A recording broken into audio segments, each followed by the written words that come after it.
Hello, my name is Siobhan Bramman, and I am so excited to be working with Rebel News because I come from the left. And in the last 3 years, it has become increasingly clear to me that the left-right identifiers are no longer relevant and only divide us to serve the establishment.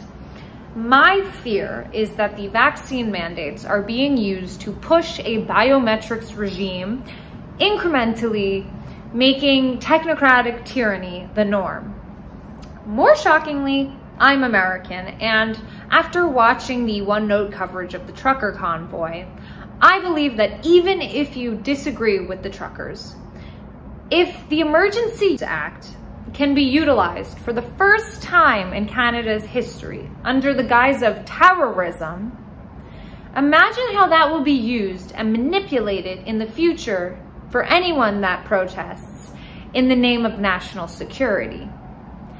Canada's Minister of Finance, Chrystia Freeland, who had previously stated that COVID created a new window of political opportunity. I really believe COVID has created a window of political opportunity. Had this to say this week. We used all the tools that we had prior to the invocation of the Emergencies Act, and we determined that we needed some additional tools. Now, some of those tools, we will be putting forward measures to put those tools permanently in place.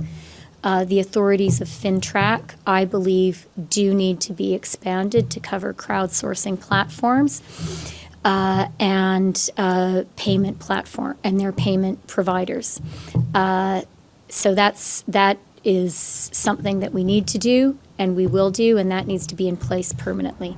FINTRAC, the previously illegal ability to surveil and collect financial information from people who donate to political campaigns and causes and fundraisers, is now a permanent fixture in Canada's government. She goes on to say, these illegal blockades and occupations cannot be allowed to usurp the authority of democratically elected governments.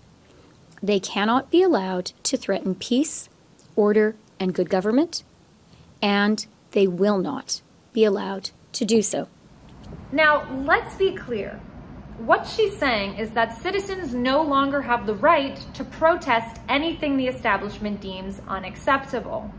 If peaceful protest will not be allowed and members of the government refuse to communicate with organizers, then there is no room for dissent.